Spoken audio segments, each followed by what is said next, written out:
Assalamualaikum warahmatullahi wabarakatuh. Bismillahirrahmanirrahim. Nabi Mustafa Rasulullah sallallahu alaihi wasallam wa ala alihi wa sahbihi. Semoga kita bina wa jami'i syuhada wa jami'i awliya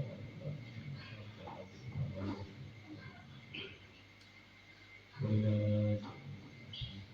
أن يحسن الذين تعلموا ثم الحق والجمع بينهم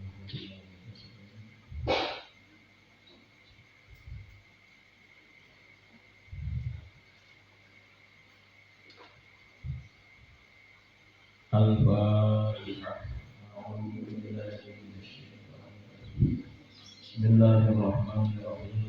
الحمد لله رب العالمين الرحمن الرحيم مالك يوم الدين إياك نعبد وإياك نستعين اهدنا الصراط المستقيم صراط الذين أنعمت عليهم غير المغضوب عليهم ولا الضالين. Habib, nantinya yang lurus berjalan.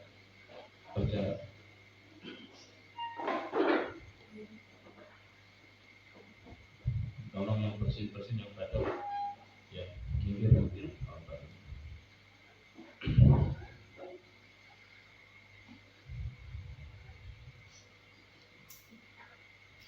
Bismillahirrahmanirrahim. Qala mu'allif rahimahullah wa nafa'ana bihi wa bi'ulumihi fil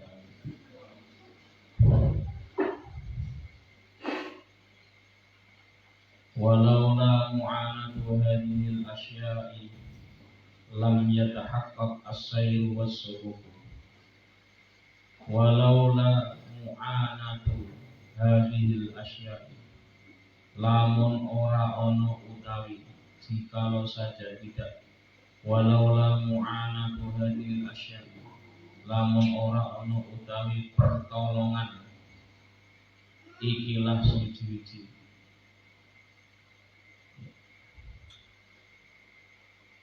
Pertolongan syahwat kita, nafsu kita tidak ditolong oleh Allah melalui ilmunya, ya. Kebayang lam yatahaqqaq, mongko ora dadi nyoto, tidak akan jelas, tidak akan bisa as-sairu apa lumaku, berjalan menuju Allah, wasuluku lan tegese ngambah, ya, mendekat kepada Allah. Disinilah pentingnya kita, walaupun kita sudah tahu ilmu, walaupun kita sudah ngaji, walaupun kita sudah paham tentang kebenaran misal, atau sudah paham tentang kesalahan atau kejelekan kemaksiatan misal, agar ketaatan itu bisa dilaksanakan atau kita laksanakan, haruslah kita minta pertolongan kepada Allah. Jadi kebayang, ya, jadi santri sing alim, jadi santri sing pinter, jadi santri sing soleh, kerja keras untuk bisa mengamalkan ilmunya, maka juga harus doa dengan keras, alias doa dengan sungguh-sungguh. Ya, tadi saya baru mendapatkan rekaman, ya, prosesi pemakaman guru kita, guru kami Zainudin Jazuli Al-Falak Kloso. Ya, beliau mengamanahkan, ya, seluruh santri yang pernah ngaji di Al-Falak Kloso untuk tetap konsisten mengajarkan ilmu, untuk tetap ikhlas dalam mengajarkan ilmu. Ya, saya kira ini penguatan yang disampaikan oleh adiknya beliau, yakni Kiai Nur Jazuli, yang waktu itu saya sempat ngaji Fakul Korek sama Nur juga. Ya, jadi menguatkan kembali, walaupun satu huruf, dua huruf, walaupun yang paling sederhana yang bisa kita lakukan. Ya. Kaifa hale kaya apa, wal haqqu utawi Allah kan hak, wal haqqu utawi Allah kan hak, akrabu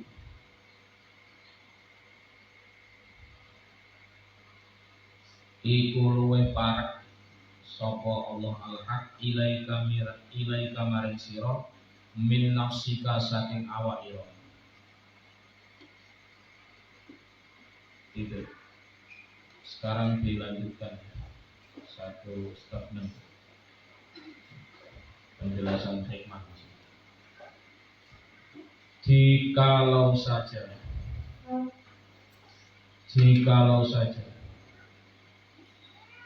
tidak ada pertolongan dari Allah, jikalau saja tidak ada pertolongan dari Allah, jikalau saja tidak ada pertolongan dari Allah,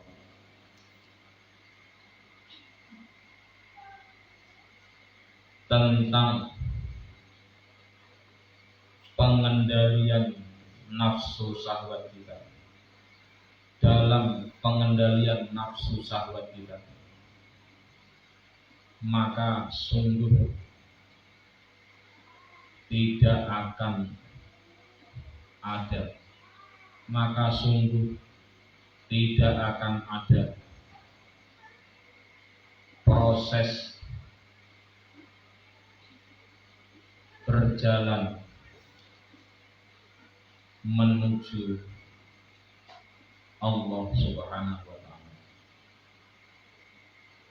proses dan jalan menuju Allah Subhanahu wa ta'ala. Dan bagaimana mungkin Allah bisa lebih dekat kepada kita, dan bagaimana mungkin Allah bisa lebih dekat kepada kita. Ya, jadi ini mengingatkan saya, mengingatkan siapapun, kalau kemarin kita mengalami kegagalan, menurut kita, ingat ya, mengalami kegagalan, mengalami ketidaksuksesan, mengalami problem, menurut kita, menurut kita lah ya, mengalami kegagalan, mengalami masalah, mengalami problem, menurut kita. Tapi kenyataannya kita lebih mudah untuk berproses menuju Allah, maka pahamilah itu bentuk pertolongan Allah. Pertolongan Allah yang diwujudkan dalam bentuk problem, dalam bentuk masalah, dalam bentuk kegagalan, dalam bentuk mungkin juga bisa jadi sebuah insiden, kecelakaan, entah jatuh, kepleset dan sebagainya. Jadi kalau kita sudah ngaji roso, ngaji tasawuf, ngaji hikam misalkan salah satu ngaji roso ini, maka pahami betul bahwa apa yang terbaik itu adalah apa saja yang mengantarkan kita untuk bisa berproses menuju Allah Subhanahu wa ta'ala.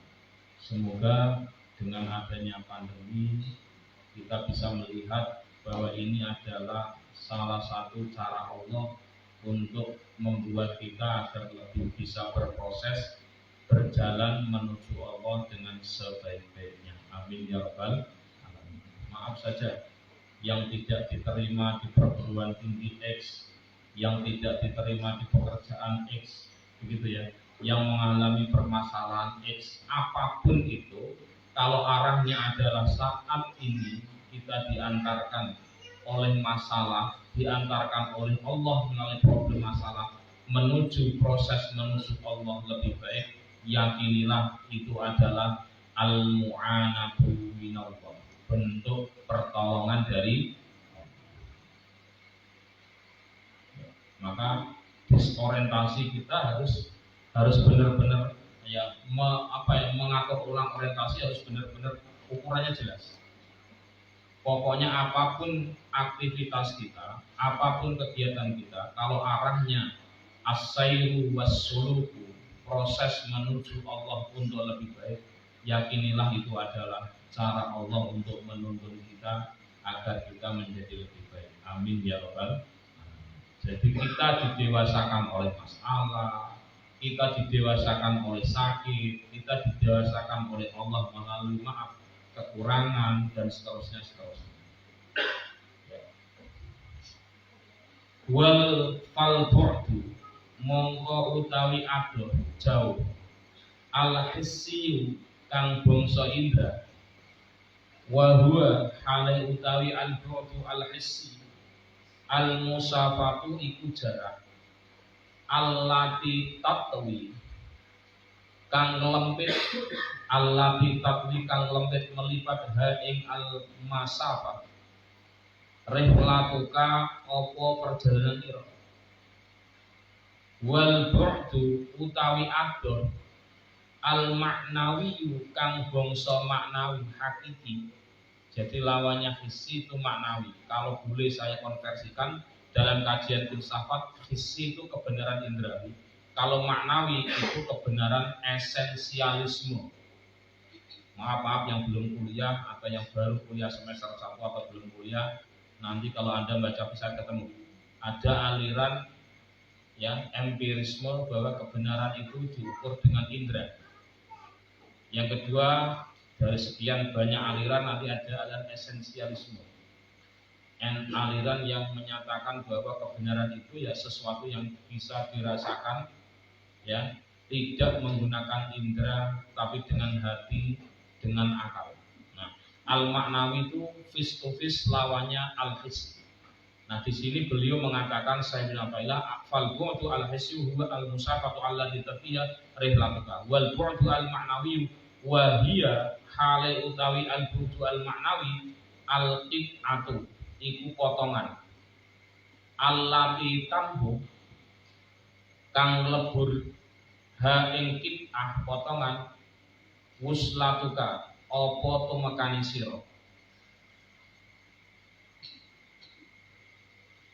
muhalan iku perkara muhallal budu al-hissi wal budu manawi fi haqqihi ing dalem haqqi Allah taala alimahu ta'ala li nafyil misliyati fi haqqihi ing dalem haqqi Allah taala alimahu ta'ala li nafyil misliyati krana nafeake perumpamaan fil awali ing dalem masalah awal al-budu al-hissi wa adami diddiyati lan ora anane pertentangan fisani ing dalem masalah kaping 3 berarti apa al-budu al-ma'nawi fa nafsuka ini dengan garis bawah ini kalau Mbak Zainal Abidin dikasih tinta merah dikasih tinta emas.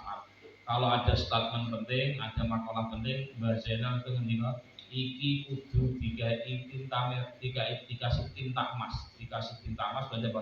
Dikasih tanda khusus. Apa itu? Fa nafsuka mongko utawi nafsune sira, nafsu kita ya. Dia nafsuka al hijabu iku penghalang. Al a'dhamu kang luwih gedhe. Anillahi adoh saking Allah. Kenapa kita itu semakin jauh dan semakin jauh kepada Allah? Karena nafsu kita semakin gede, semakin tidak karu-karuan, semakin tidak terkontrol. Jadi penyebab kita tidak dekat kepada Allah, padahal Allah sendiri mengatakan kami Allah lebih dekat kepada kalian daripada 2 urat leher urat nadimu yang ada di leher. Aslinya itu Allah dekat. Cuma kenapa kita menjadi jauh? Kemarin sudah dibahas karena kita memiliki hawa nafsu. Sebab hawa nafsulah kita menjadi jauh kepada Allah.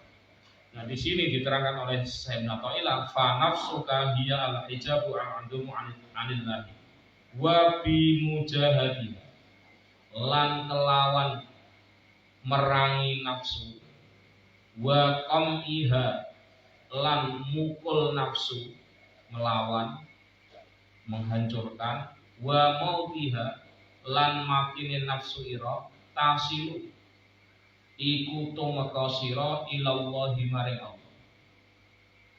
Maka kita bisa paham orang yang meninggal dunia ketika sudah tidak ada nafsu sama sekali, maka dia punya kesempatan untuk lebih dekat kepada Allah Subhanahu wa taala. Maka diingat para ulama, para kiai kalau meninggal itu tidak disebutnya mau, tidak disebut mati, kot mata tidak, tapi minimal tuwfiya, minimal maksimalnya adalah yantaqilu ila rafiqil a'la. Orang meninggal dibahasakan apa? Kalau ulama atau orang-orang yang solih, yantaqilu ila rafiqil a'la, berpindah untuk bertemu dengan ya ar-rafiq, ya, kekasih yang lebih luhur. Berarti dunia ini bagi orang-orang yang menjadi kekasihnya Allah, bagi para ulama, dunia ini hanya penyekat, penghalang kematian beliau, wafatnya beliau, itu adalah pembuka hijab untuk lebih dekat dengan kekasih yang sesungguhnya, yaitu Allah Subhanahu wa taala.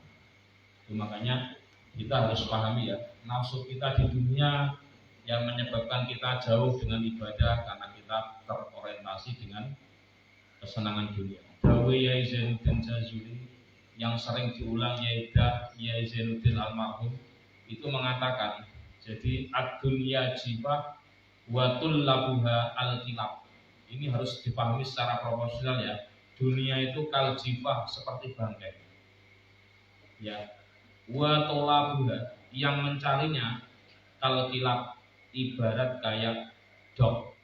Paham ya? Kilab itu dog loh, bahasa Inggrisnya dog, paham ya? Saya tidak menyebut bahasa Cirebonnya, khawatir. Jadi artinya bagaimana? Kalau hidup kita orientasinya hanya mengejar dunia, hati-hati. Mbah Yai Zainuddin, Mbah Jazuli, mujiznya pertama mengatakan kita tidak beda jauh atau memiliki kemiripan dengan binatang yang namanya dog, itu bahasa Inggris. Paham ya? Yang nggak paham nggak apa-apa. Bahasanya kalbun bukan kolbun, kalbun. Dunia, muntel ya. Kalau itu menjadi orientasi, menjadi tujuan, menjadi obsesi, maka dunia itu hanya bangkai, ibarat bangkai yang menjijikkan, yang mengotori, beban dan sebagainya. Maka tentu yang sering saya sampaikan dalam hadis qudsi yang disampaikan oleh Rasulullah Muhammad sallallahu alaihi wasallam, wa qala an-nabi sallallahu alaihi wasallam, ini diingat-ingat Mbak ya. Bahkan suatu saat nanti kalau Anda punya kesempatan jadi orang kaya, jadi kesempatan orang sukses, jadi miliarder atau triliuner, pahami ini hadis. Apa kata Nabi? Redaksinya Nabi tapi maknanya Allah. Allah pernah berbicara, Allah pernah berkalam kepada dunia. Ya dunia, hei dunia. Ya materi, ya maaf ya, harta, tahta, jabatan, ya duit termasuk Bitcoin, semacam kabeh lah semuanya. Ya dunia, wahai dunia, ikhdimi man khadamani. Wahai dunia, layanilah orang yang hidupnya untuk melayaniku, Allah. Ini perintahnya Allah kepada dunia. Dunia dipermudah, dunia digampangkan bagi orang yang hidupnya melayani Allah. Maka kita paham kan, bekerja itu adalah bentuk melaksanakan perintah Allah, bukan melaksanakan target, bukan karena pimpinan, bukan karena bonus, bukan karena ingin gaji gede. Kalau itu yang terjadi, maka hadis berikutnya yang akan mengingatkan, wastahdimi, dan perbudaklah ya, wahai dunia, man, siapa saja, khadamaki, yang melayanimu. Ingat-ingat. Jadi ini Mbah Yai Zainuddin almarhum pas waktu pemakaman, makalah beliau dikutip oleh Yai Nurul Jazuli yang alhamdulillah waktu saya di Poso sempat ngaji Fathul Qorib dengan beliau. Jadi tadi ya, ad-dunya kal jifah wa talibuha kal kilab. Dunia itu kalau menjadi orientasinya itu tidak lebih seperti bangkai. Yang mencarinya pun tidak beda jauh karakteristiknya kal kilab, seperti dog. Benar. Nah, untuk menyambungkan dawuhnya beliau, kita bisa mengkonfirmasi dengan sumber penetapan hukum atau epistemologi ilmu dengan sabda Nabi, ya dunya ikhdimi man khadamani wastakhdimi man khadamani. Wahai dunia, layanilah orang-orang yang hidupnya melayaniku, dan perbudaklah orang-orang yang hidupnya hanya melayanimu. Berarti Anda tahu ya, dunia itu sifatnya seperti air laut, semakin dikejar semakin kurang. Pasti itu eling-eling. Kalau Anda orientasinya dunia, semakin Anda kejar semakin kurang, itu mesti. Maka saya ijazahkan ya, tolong nanti diamalkan. Ini ijazah dari maha guru saya, maha guru kami ya, namanya Mbah Kiai Muhammadun Murtado. Ini gurunya bapak saya sekaligus gurunya abahnya kiai saya dan gurunya kiai saya. Ya, beliau mengatakan setiap selesai sholat fardu, ditulis jumlah metrok. Ya, setiap selesai sholat fardu membaca Alam Nasroh 15 kali. Iki yo kerja, nolo, kan jodoh bolak balik mondok orang tengah tahu, mubang. Niat mondok. Ya dunya ikhdimi man khadamani waslahimi man khadamani. Tadi itu ya. Maka salah satu bentuk bekerjanya kita santri yang kelihatannya hanya di pondok, yang kelihatannya hanya baca Quran, atau tolong orang tua Anda yang membiayai Anda, sing ngongkosi sampean-sampean ini ben rezekine digampangke oleh Allah yang maha memiliki, maha menguasai, maha memberi, maha mengatur. Perbanyak membaca Alam Nasroh, minimal, kalau bukan minimal ya, setelah sholat fardu membaca Alam Nasroh 15 kali. Iku kerja sampean itu, bahkan kerja batinnya, kerja dengan Allah. Tapi karena kita bukan makom tajrid yang sudah kita bahas di juz 1, karena kita makomnya makom kasab, ya tetap orang tua kita yang bekerja di pasar mungkin, bekerja di sawah mungkin, bekerja di kantor mungkin, di perusahaan mungkin, atau apapun, sektor apapun yang dilakukan oleh orang tua untuk membiayai kita, PNS maupun non PNS, saya katakan pastikan Anda memberikan kontribusi dengan berdoa, memohon kepada Allah agar rezekinya digampangkan, dimudahkan untuk biaya kita yang mondok. Amin ya rabbal alamin. Ngono lho. Cecek-cecek tak nek pondok. Saya agak geram nih lihat cah pondok ora tenang nek pondok. Ora gelem ngaji tapi ora turu. Sakit sing biayanya.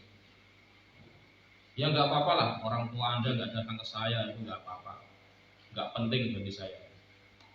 Toh besok di akhirat yang dihisab ya orang tua Anda. Tapi selama di sini, kalau masih mau diantar sini ya saya urusin. Kalau nggak mau saya silakan cari jalan sendiri. Toh itu bukan tanggung jawab saya. Konon ya. Dawe ya Zainuddin, Mbah Zainal malah lebih apa ya, lebih dalam lagi ya.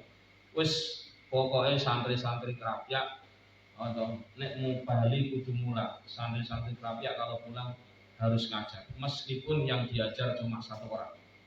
Dan pastikan walaupun kamu ngajar satu orang itu sama dengan 10 orang, sama dengan 100 orang, sama dengan 1000 orang. Kenapa demikian? Bahasanya Niko, karena yang kamu keluarkan ya padha wae. Saya ngajar satu orang, tetap saya mengeluarkan suara. Saya ngajar sekian orang, ya tetap mengeluarkan suara kan. Dieling-eling. Jadi yang dilihat bukan seberapa banyak yang mendengarkan kita, tapi sebanyak apa yang bisa kita lakukan untuk orang lain, meskipun untuk satu orang. Ikut dawe Mbah Zainal ketika beliau ditanya oleh para kiai Banten waktu itu, ketika silaturahmi ke Krapyak satu bus, beliau menjawab, Mbah, ditanya ya Mbah Zainal bagaimana resepnya agar istiqomah? Mbah Zainal ngendika, resepnya istiqomah tentu yang paling pokok ya niate lillahi ta'ala sing ikhlas. Yang kedua, jangan lihat seberapa orang yang ngaji belajar kepada Anda. Yakinilah yang ngaji 1 orang, 10 orang, 100 orang, 1000 orang sama saja. Itu dawuh Mbah Syekh. Ono ya. Jadi tolong Kang, saya nggak pernah heran, nggak pernah. Ya Pak Madun, dia sulit berkembang. Di sini ada pondok gede-gede. Saya tidak pernah heran, saya tidak pernah melihat pondok gede. Yang saya lihat adalah apa yang bisa saya lakukan untuk orang, meskipun 1 orang pun, saya tetap ngajar. Paham maksud saya? Dan ingat, Imam Ghazali dikenal itu bukan seberapa banyak jumlah santrinya, tapi kontribusi tunadetnya yang dilihat. Seberapa banyak catatan ilmiah yang ditinggalkan oleh beliau. Dalam sejarah, silakan cek dalam manaqib sejarah Imam Ghazali. Tidak ada satupun beliau punya pondok, punya santri. Diingat itu.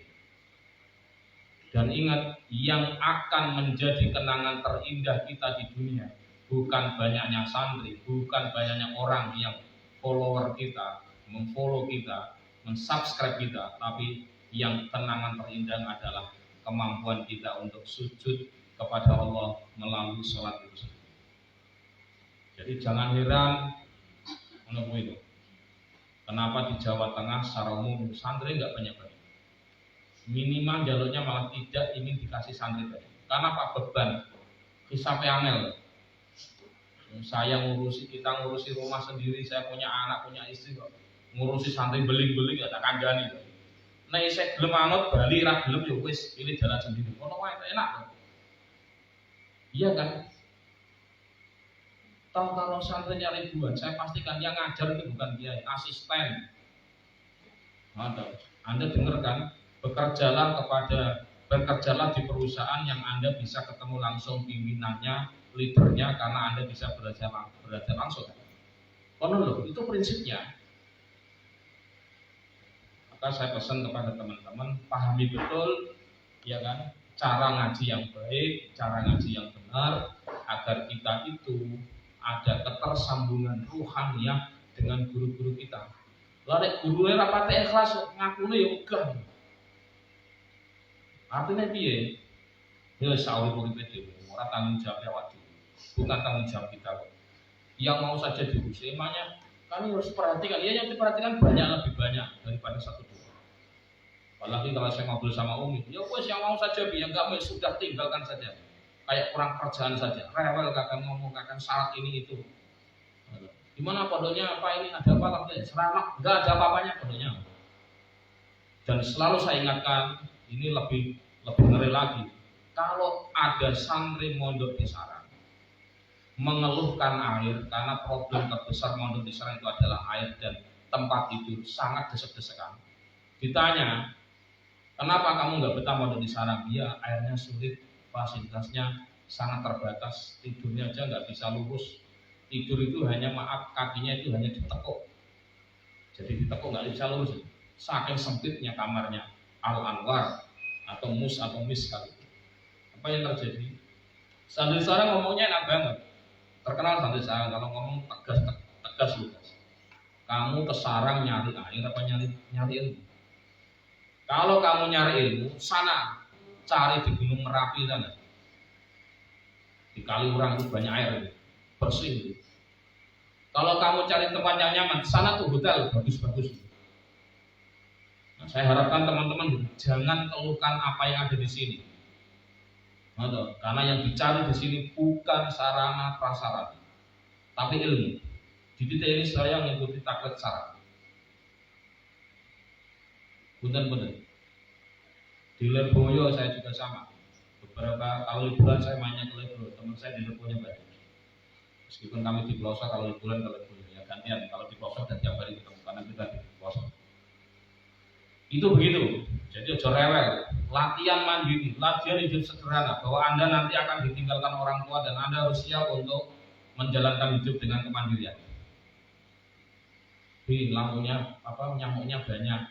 Ya pengen nggak nyamuk sana hotel itu Sultan Raja itu nggak ada nyamuknya itu. Sehari 350.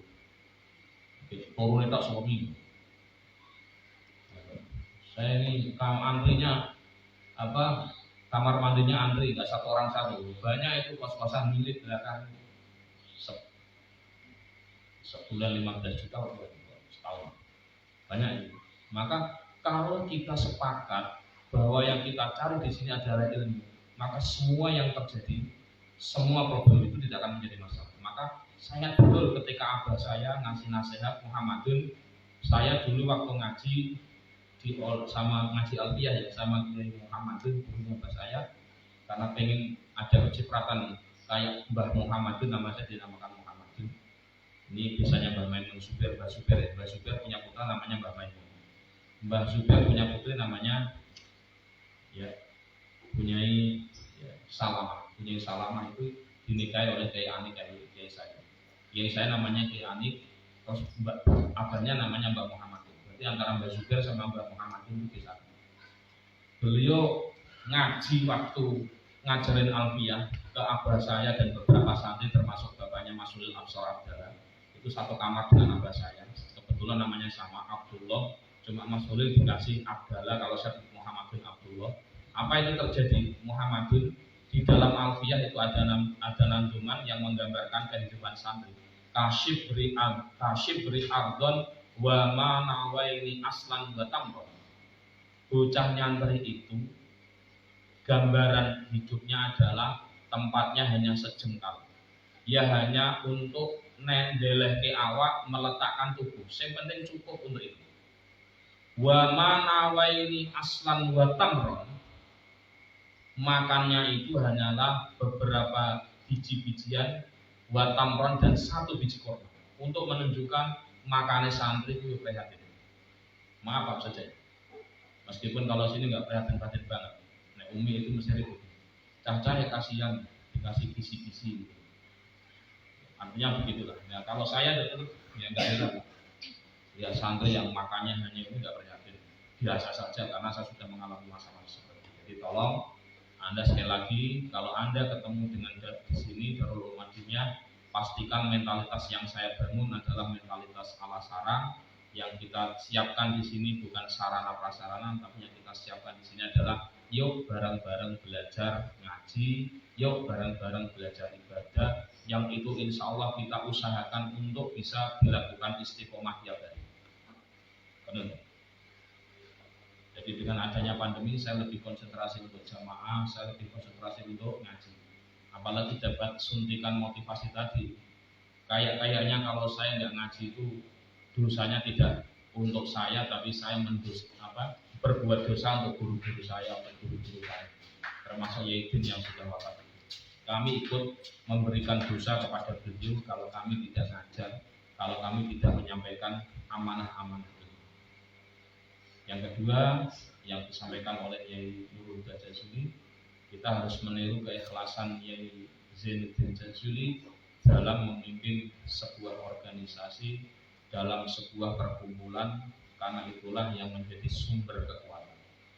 Ya, saya kira ya tetap kalau pengennya saya ya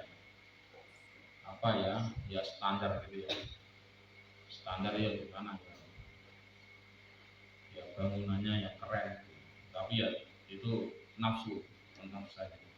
Kalau itu hanya untuk mengejar ya popularitas, mengejar prasarana, saya mohon maaf, mending ngajinya nggak usah saja. Jadikan aja perusahaan, jadikan aja CV, jadikan aja lembaga pendidikan yang transaksional.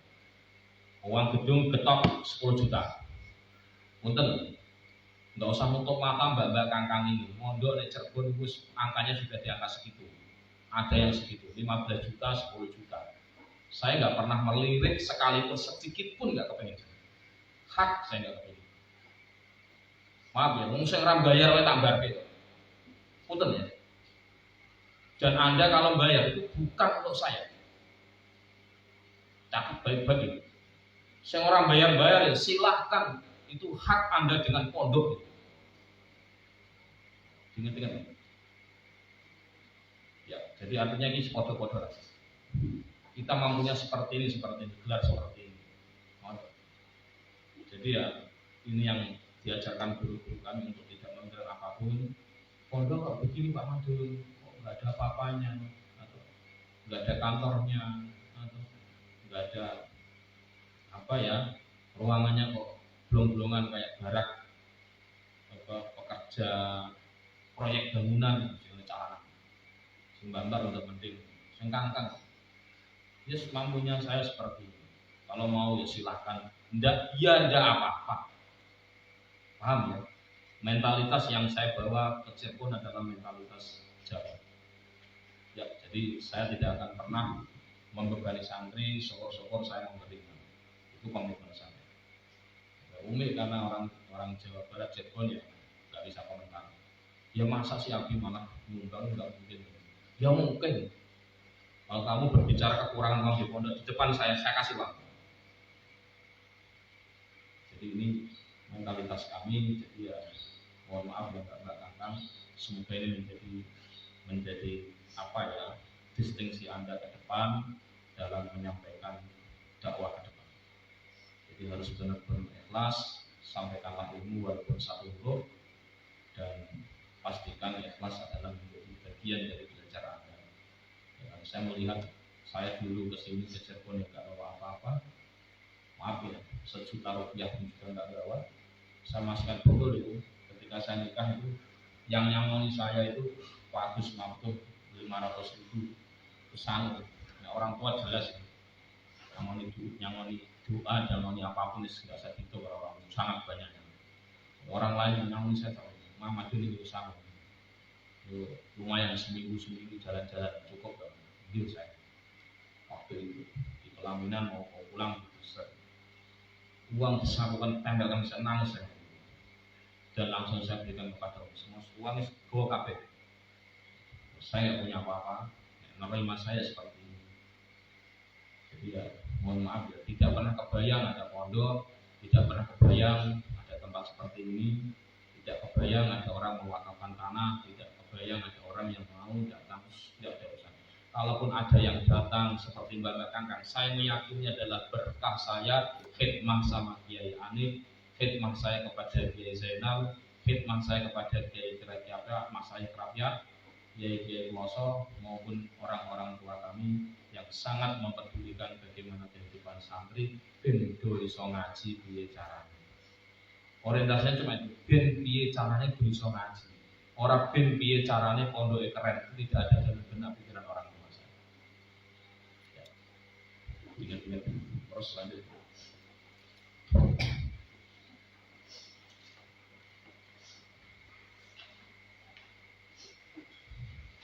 Dalilnya. Jauh yang bersifat indra, jauh yang bersifat indra adalah suatu jarak,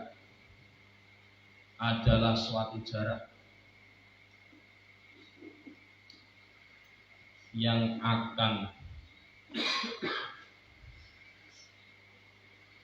ditempuh dengan perjalanan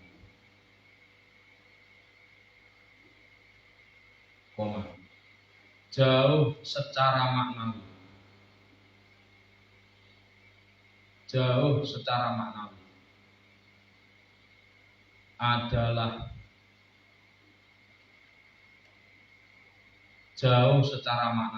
adalah keterputusan yang disambung oleh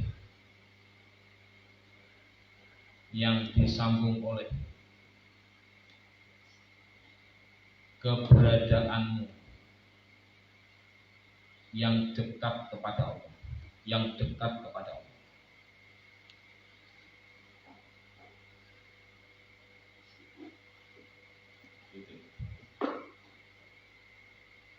jauh secara indrawi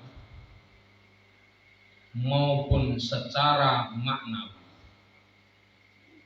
jauh secara indrawi maupun secara maknawi,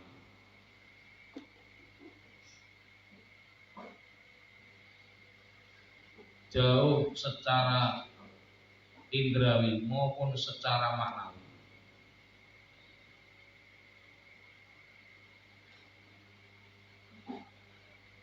adalah sesuatu yang muhal, adalah sesuatu yang muhal, adalah sesuatu yang muhal atau tidak mungkin bagi haknya Allah, bagi haknya Allah, bagi haknya Allah.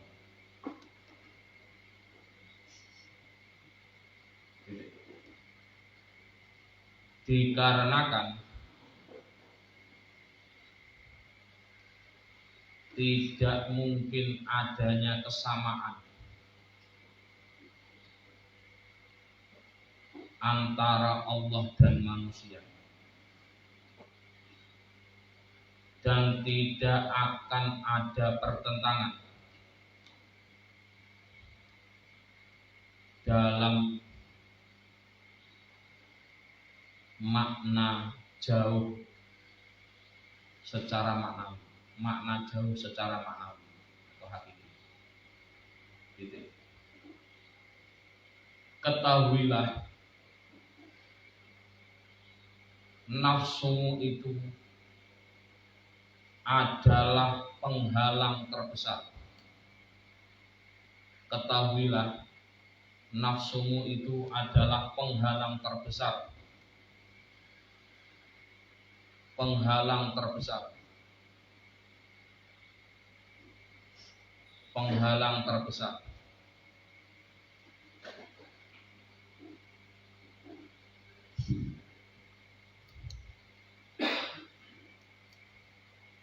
Untuk sampai kepada Allah. Untuk sampai kepada Allah. Gitu.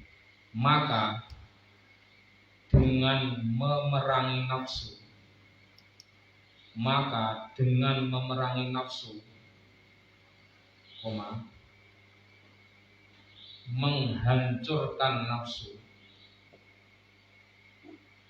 dan kematian nafsu itu sendiri, dan kematian nafsu itu sendiri, serta kematianmu di dunia ini, wal maut, adalah jalan untuk sampai kepada Allah. Adalah jalan untuk sampai kepada Allah. Adalah jalan untuk sampai kepada Allah.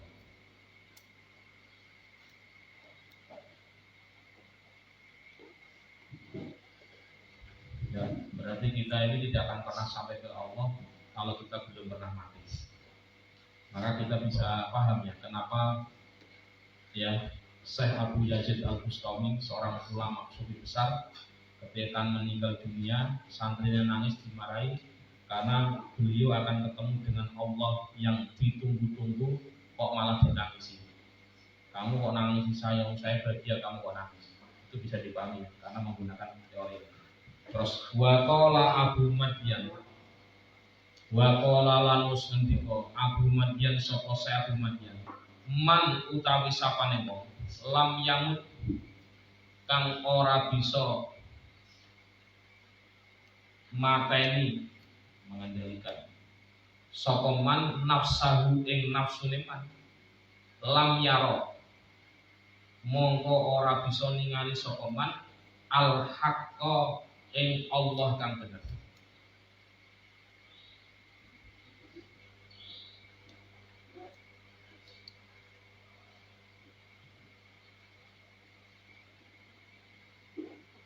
Sekarang dilanjut. Syekh Abu Madyan berkata, Syekh Abu Madyan berkata, Syekh Abu Madyan berkata, siapa saja yang belum bisa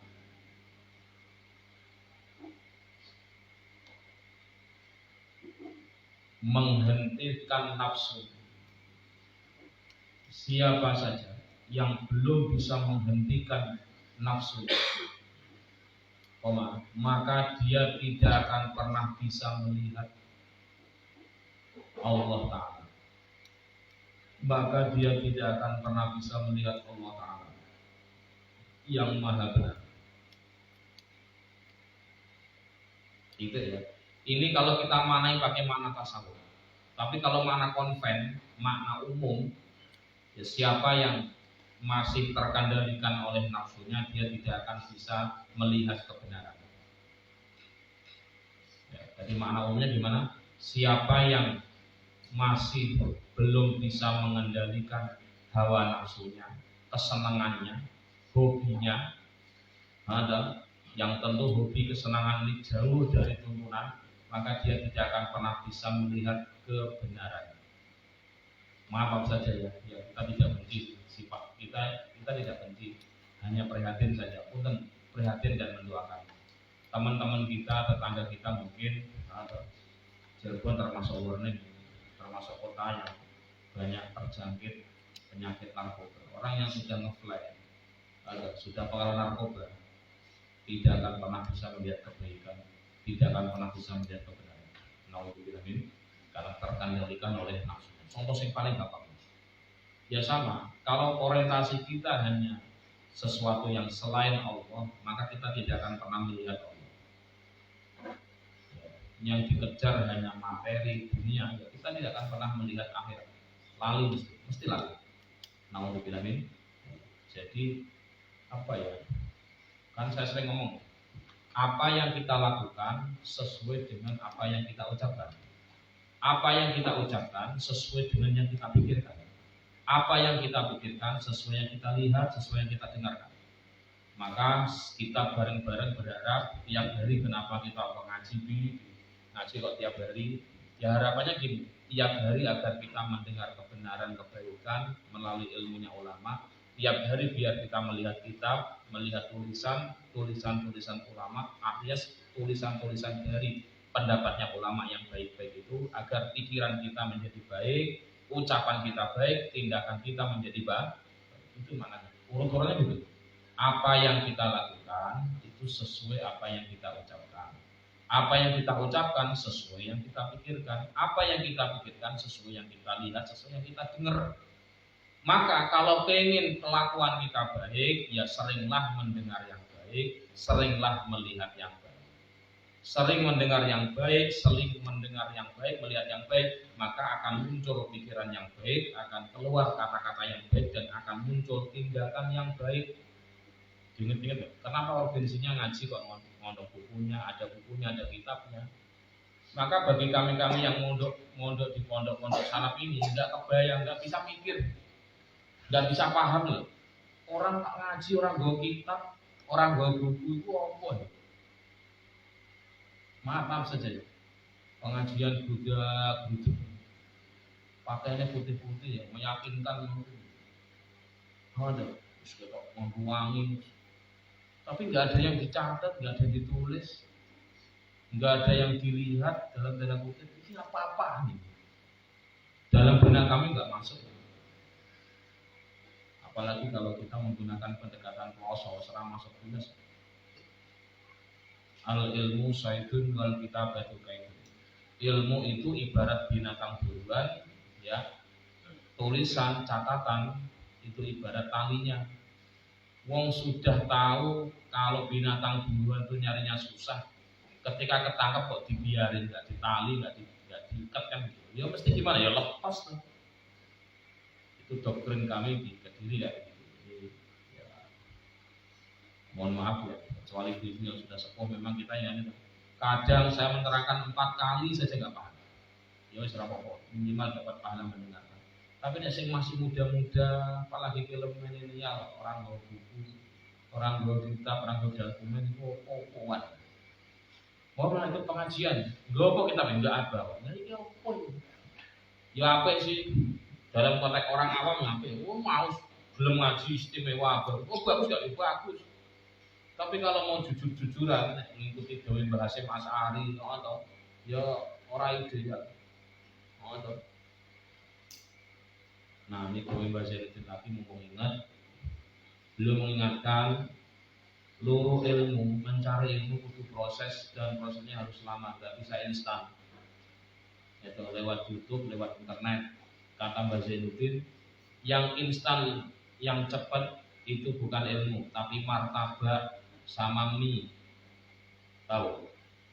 Jadi yang nggak bisa ilmu itu dilalui hanya dengan sebulan, 2 bulan, 3 bulan, apalagi sambil gelengan, nggak nutupin aurat, sambil gelengan nggak ada ta'zim kepada ilmu, was sulit diterima oleh kami.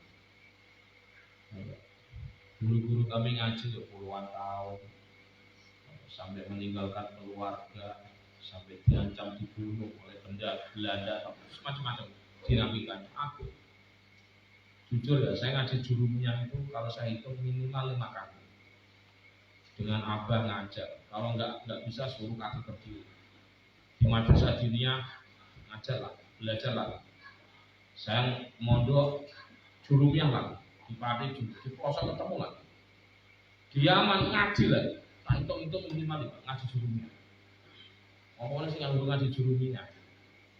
Kok ngaku bisa maca kitab ketemu pirang perkara. Kok bisa ngaku bisa mengakses Al-Quran kok di jalure kok di. Kebayang ya, makanya jangan terkecoh. Ustaz mualaf, ucapannya dibuat ya nanti dulu. Paham nggak ya? Itu PLT apa, saya kata apa? Mana nggak? Ini bentuknya syarat jawab apa? Oh iya. Ini contoh jadi bahwa termasuk bahasa Indonesia yang diingatkan kepada kami. Ngaji itu butuh nganggo prosesnya juga lama, tidak bisa instan, tidak cukup hanya mendengarkan YouTube, mendengarkan apa ya yang instan itu, karena ya semuanya diproses dengan ya tahapan-tahapan. Kalau dalam bahasa riset ya harus menggunakan metodologi, ya kan, menggunakan riset ya, kerangka berpikir gitu ya, sehingga bangunannya itu benar-benar kuat. Kalau yang bawah, yang bagian fondasi itu harus kuat, maka otomatis bawah itu fondasi itu besinya harus gede, ya kan gitu. Ke atasnya lebih kecil tidak apa-apa.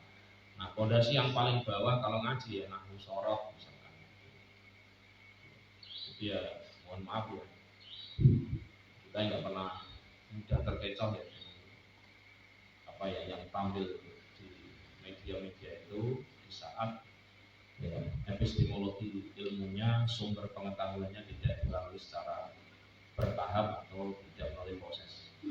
Ya. Jadi ini penting. Nggak mungkin, punten nggak mungkin ngakses tafsir Jalalain kalau dia nggak pernah ngaji ilmu balaghah. Nggak mungkin, nggak akan bisa.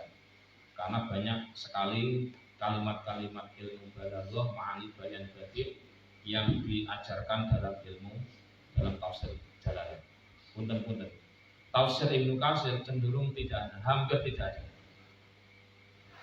Jadi, ya mohon maaf ya, mau tafsir Jalalain itu jadi rada abot. Betul-betul prosesnya panjang. Jadi dipanggil kiai jadi abot. Manggil kiai kok orang ngaji kitab pun mesti isen. Kiai orang ngaji kitab atau kiai kok ngaji tak apa sapinah itu jadi isen. Ya teman-teman Jawa Tengah, Jawa Timur yang panggil kiai itu ngajiin harus Fakul Wahab. Nah ngajiin mu'in ya panggilan Gus lah, anak kiai. Makanya ya punten saja. Ini ya standar kami untuk tidak gegabah menikmati panggilan itu. Terus pantas burung kira-kira. Ya tentu akhlaknya tentu lebih utama ya, tapi standar keilmuannya itu harus sama. Panggil kiai tentang bisa ceramah panggil ustaz ya jauh dari apa ya standarisasi. Kalau di standarisasi itu terus Qala lan muslim diko al ustaz Abu Abbas sapa ustaz Abu Abbas la yadkhul ora bisa manjing Allah ing atase Allah ilaman angin sapa wong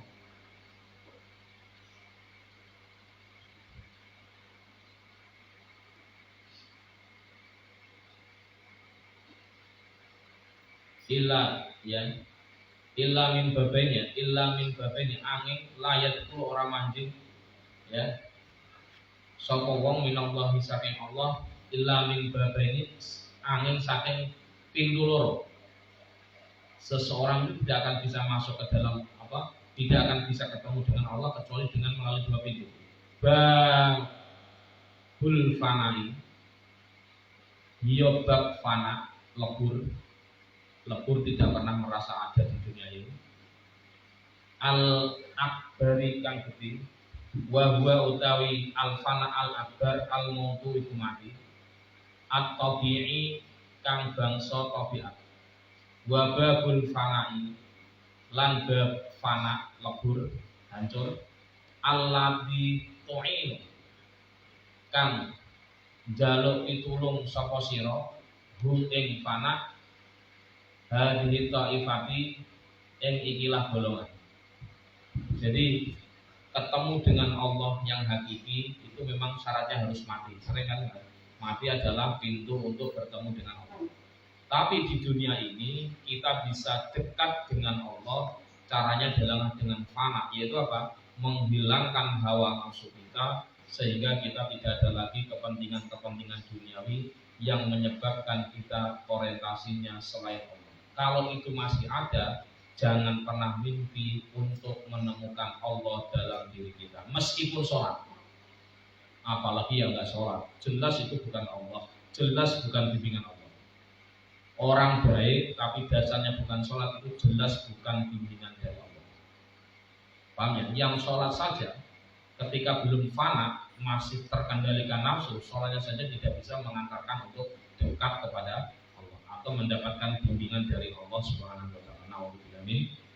Untungnya kita ngaji yang berat seperti ini ditopang ya, difasilitasi oleh kitab Ibanatul Akam yang ditulis oleh Said Ali Al-Maliki. Ya sudahlah, kelasnya kelasnya kita ini belum bisa khusyuk.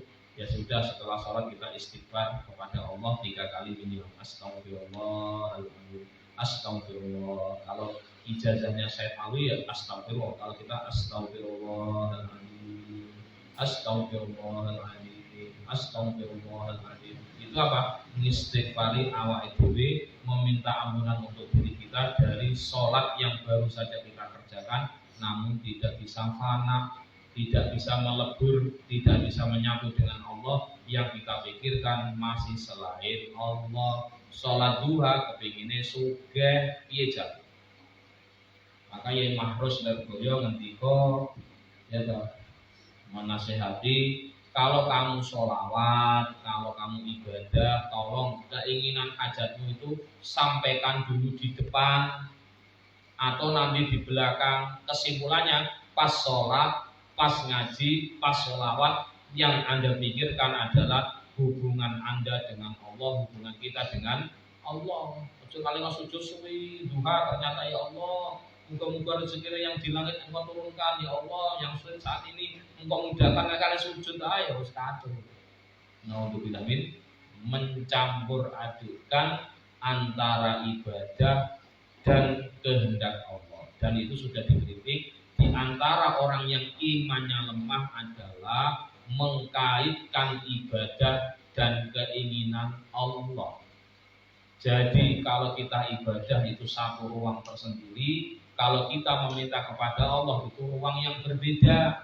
Jangan digabung, jaluk, ibadah yang ibadah. Konon itu proporsional. Sholat duha baik ya? Baik. Tapi kalau sholat duha, kalau Anda orientasikan ketika Anda takbir, Anda sujud, Anda rukuk, tujuannya untuk dunia ya sudah. Offset itu dalam permainan sepak bola kalau itu kita umpamakan dalam sebuah aturan persepak bola. Paham ya? Jadi hajatnya disebutkan dulu atau nanti hajatnya setelah selesai sholat. Sholat urusannya hanya kita dengan Allah, rasa mikir awake dhewe, bahkan sakit kita pun enggak usah dipikir. Jangan anak, masa depan, karir enggak usah dipikir. Bukan enggak boleh dipikir. Masih ingat yang kemarin ya? Man syaghalahu al-Qur'an wa dzikri an mas'alati a'taituhu Abdullah Sa'ilin.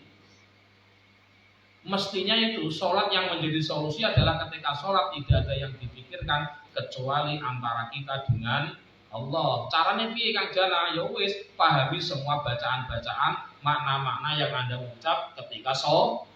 Pahami rukuk sujud itu karepe piye, ngono lho. Lah kita bisa pahami ini yang ngaji, yang belajar. Ngono mesti itu. Jadi nalikane sholat ya wis apa jare sholat. Fatihah ya apa jare Fatihah.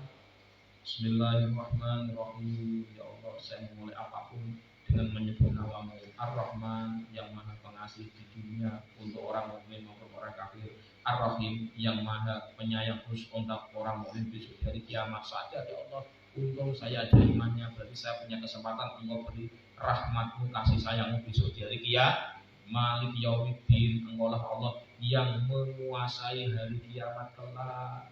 Bahwa kita pasti akan ketemu. Iya karena butuh hanya kepadamu kami nyembah Allah, hanya kepadamu kami menghambakan diri Allah. Wa iya karena stain, dan hanya kepadamu kami ya Allah meminta, bukan kepada selainmu ya Allah. Ihdinas siratal mustaqim, tunjukkanlah kami jalan yang lurus, tetapkanlah kami dalam agama Islam. Kalau Mbah Mun, saya ngaji waktu dengan Mbah Mun, ngaji bukan ngaji pondok ya, karena saya ngajinya enggak ke Mbah Mun, ke adiknya. Siratal ladzi, waktu beliau ngaji umum, waktu hal yang saya ingat. Ihdinas siratal mustaqim. Kan itu Fatihah. Siratal ladzi, Mbah Mun itu. Siratal ladzi itu adalah targetnya badan. Dari mubdal minhu al mustaqim. Maksudnya bagaimana? Yang belum ngaji paham ilmu nahwu, ilmu bahasa Arab saya. Ya Allah, tunjukkanlah kami jalan yang lurus. Ini makna teks kan? Kalau makna tafsir, jalan gampang, yang paling gampang yang bisa kita akses. Ya Allah, tunjukkanlah kami agama Islam yang telah Engkau ridho. Ihdinas siratal ladzina, yaitu jalannya orang-orang yang Kau beri nikmat. Yaitu jalannya orang yang Kau beri nikmat. Yaitu apa? Nikmat iman, nikmat Islam. Ghairil maghdubi, sanes boten ente jalannya orang yang Kau murkai, minal yahud, orang-orang Yahudi, wal dhalin, dan orang-orang yang sesat, minan nasara. Itu tafsir. Jadi Anda ngomong kosong iso khusuk nek ora paham Al-Fatihah. Konon lho. Kenapa kita ngaji tafsir tiap hari? Karena ben paham Al-Qur'an tidak hanya menjadi bacaan. Kalau akan hanya menjadi bacaan, ya wes, tuku wae radio, tuku wae kaset, setel nek omahmu suaranya luwih apik daripada suaramu. Yakin deh. Apalagi suaranya mbak-mbak kakang sing tanggal tua. Tanggal tua, tanggal kirimannya urung teko kae. Oh iya, kulit. Kalau ini ora kuat. Punten suaranya ora jelas, bliar-bliar, salah pitu nah itu. Sing diwaca 11, yang salahnya 13 gitu. Punten. Kalau Al-Quran hanya menjadi bacaan, tuku kaset kayak rampung. Ini untuk kritik bahwa orang menganggapnya bahwa kalau hafal Quran itu sudah segala-galanya. Punten belum itu. Level santai gak hanya itu. Kalau saya berapa? Alhamdulillah saya sudah hafal 10 juz. Ya Allah, saya ya sampai lah. Bagi orang awam itu sudah bagus. Tapi kalau bagi kita santri itu masih punya menyimpan problem besar. Kenapa? Al-Quran hanya masih sebatas bacaan, belum menjadi way of life, pandangan itu, belum menjadi sebuah bahan kajian untuk melakukan apapun. Membaca surah Toha masih mendayu-dayu, masih mohon maaf nangis. Maksudnya piye? Ketika Al-Quran berbicara tentang apa ya? Ilahukum ilahu wahid alladzi la ilaha illahu. Gitu ya. Itu aja nangis toh. Iki tentang ketauhidan ya. Ada yang kudune tetep atine. Maka itu pengaruh gitu. Maca Quran kok ora paham. Kok nangis kabeh diguyu tuh. Al-Quran Allah lagi ngasih kabar gembira kok nangis. Ketika Allah ngasih kabar menakutkan nangis ya pantas pas lah. Makanya di sini urgensinya gitu. Jadi sekali lagi untungnya kita ini masih ditopang oleh ilmu-ilmu lain sehingga hikam yang menjadi menara gadingnya atau menara Eiffel-nya itu ya, maka di bawahnya itu penyangga-penyangganya adalah ilmu Irsyadul Ibad, Fathul Mu'in, Ibanatul Ahkam gitu ya. Karena memang kalau bahasa kami dulu ketika kuliah tasawuf ya, kontribusi salah satu guru besar kami, Pak Profesor Dr. Patiro, yang salah seorang anaknya dia dari Raja Bone. Dia mengatakan begini, ibarat kita ini hidup untuk mencapai makom dekat dengan Allah atau makrifat kepada Allah. Ini ibarat kita dari Cirebon mau ke stasiun Gambir, stasiun Jakarta yang paling jauh. Maka dari stasiun Kejaksan sebelum ke Gambir, maka kita melalui stasiun Arjawinang, melalui stasiun Jati Barat, Hargelis, kemudian melewati selatannya lagi Karawang atau apalagi, pokoknya macam-macam, sehingga nanti sampai ke Jatinegara, Cakung, terakhir baru Gambir. Contohnya gitu. Jadi ada tahapan-tahapan proses. Ya kan? Nggak mungkin kan? Ya sekian kita yang hadir di sini ini, ya kan? Mulai dari PAUD sampai S3 itu orang kafir. Bibi Ali PAUD, ayahnya S3, S2 juga orang S1 ada, SMA ya ada. Ada. Mas Ayu adiknya kan ada. SMP ya ada. Di Sofi. SD ya ada. PAUD ya ada. Mbah-mbah ya. Ini kan kalau kita mengikuti apa ya, kurikulum, ya orang ketemu tuh. Pak ngajinya apa sih Pak? Kan harus ada target pembelajaran. Orang nak target-targetan, targetnya cuma satu, hidup harus tambah baik itu wis. Capaian pembelajarannya apa? Mohon maaf nih, Anda ketika menerima RPS, kampus apapun saya katakan, itu mesti ada CP, capaian pembelajaran. Saya katakan, satu pun di situ itu belum ada yang menyatakan bahwa bertambahnya ilmu itu harus menambah ketakutan kepada Allah. Saya belum pernah membaca RPS ke situ, belum pernah.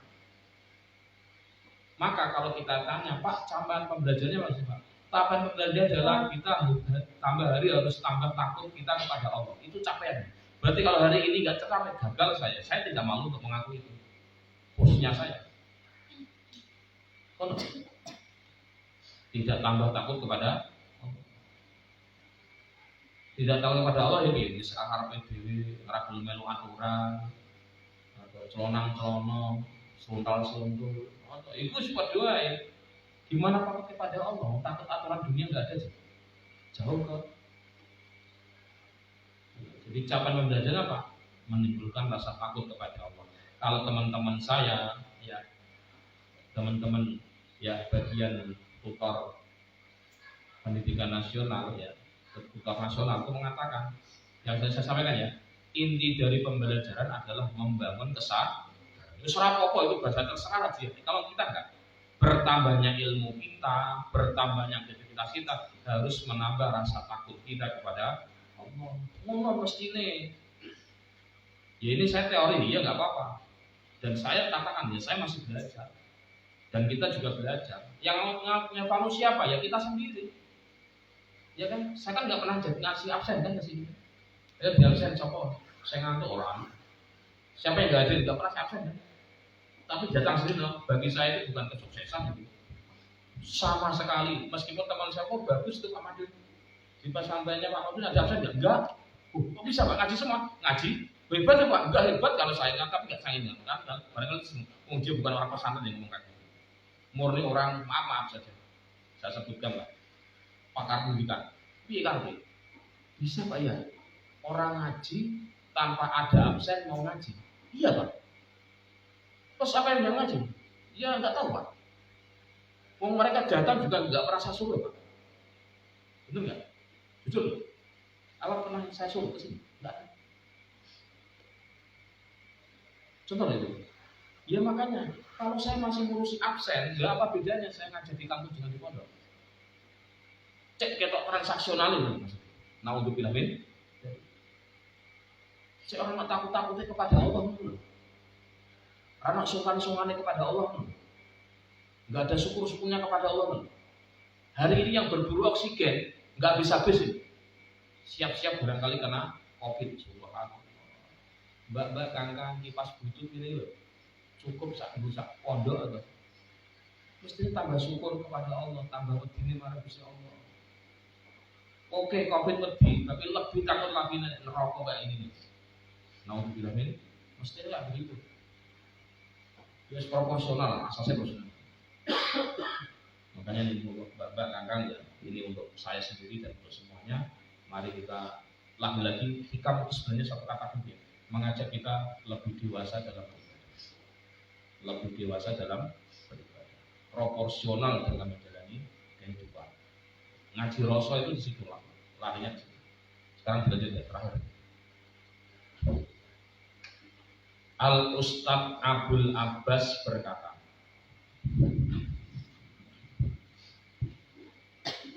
seseorang itu tidak akan bisa bertemu dengan Allah. Nah, cara bahasa Indonesia sowan. Tidak akan bisa bertemu dengan Allah kecuali melalui dua pintu.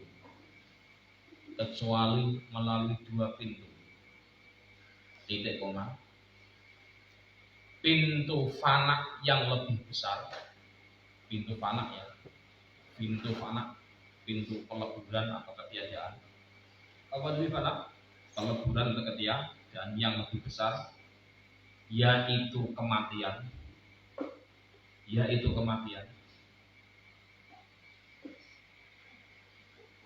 Secara tabiat ya, tidak bernapas lagi ya, tabiat ya. Dan pintu fana, keterleburan diri yang tidak terbawa nafsu, yang kita mintakan pertolongan kepada Allah. Paham? Maka saya pesan betul Mbak Kakang, tolonglah kalau di luar silakan Anda berbicara dunia seolah-olah Anda hidupnya lama. Tapi kalau sudah di pondok, wis nganggo mukena, nganggo sarung, gawe tasbih, dan sholawat Jibril, ulung yang diingat adalah besok kita sudah nggak ada kesempatan hidup lagi. Nggak ada urusannya dengan COVID, tapi urusannya dengan pondoknya Allah. Besok kita sudah nggak ada kesempatan hidup. Bagaimana nih? Jadi saya ingin membangun itu sebenarnya, menambah rasa takut kita kepada Allah, ya, khasyatillah yang kemarin kita bahas dalam bab sebelum ini kan. Bagaimana makna takut kepada Allah itu, itulah ciri ilmu yang bermanfaat. Paham? Maka capaian pembelajaran kalau ditanya, kamu mundur sudah berhasil belum? Belum kan? Oh belum, kan kitabmu sudah begini, ya kitabnya paham nggak? Oh paham. Kenapa belum? Iya, karena saya belum mendapatkan ilmu yang bermanfaat. Loh, ilmu belum bermanfaat kok bisa? Karena saya belum mencapai rasa takut kepada Allah yang sesungguhnya. Terus diakui wae, saya juga mengakui masih belajar. Iya kan? Capaian pembelajaran kita adalah semua ilmu ini harus mengarah takut hanya kepada Allah. Ilmu seolah-olah harus nanti harapan besok untuk bisa bernapas lagi. Seolah-olah besok kita nggak tahu masih bisa kuliah lagi. Seolah-olah besok kita nggak tahu bisa kerja lagi. Semua urusannya yang boleh sejadah, yang boleh majelis, atau sebuah sarung semua itu. Besok dikasih kesempatan bisa bernapas, alhamdulillahilladzi ahyana ba'da ma amatana wa ilaihi nusyur. Alhamdulillah ya Allah, mau memberikan kehidupan kami untuk bisa bekerja. Ya Allah, saya bekerja, saya berusaha untuk mencukupi kebutuhan keluarga saya, kebutuhan hidup saya hari ini. Sekarang ini, tapi sebaliknya ya urusannya urusan akhirat. Udumono, ini orang mengaku ya sudah, berarti kita ini tidak akan pernah bisa berproses berjalan menuju Allah Subhanahu wa Ta'ala. Dan ini adalah kecelakaan sejarah, harus diakui.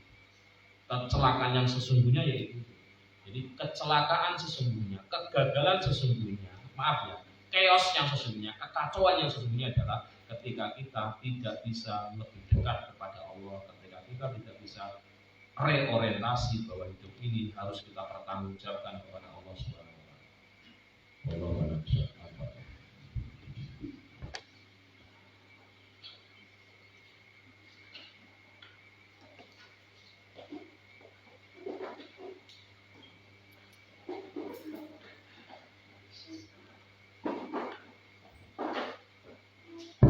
Wassalamualaikum.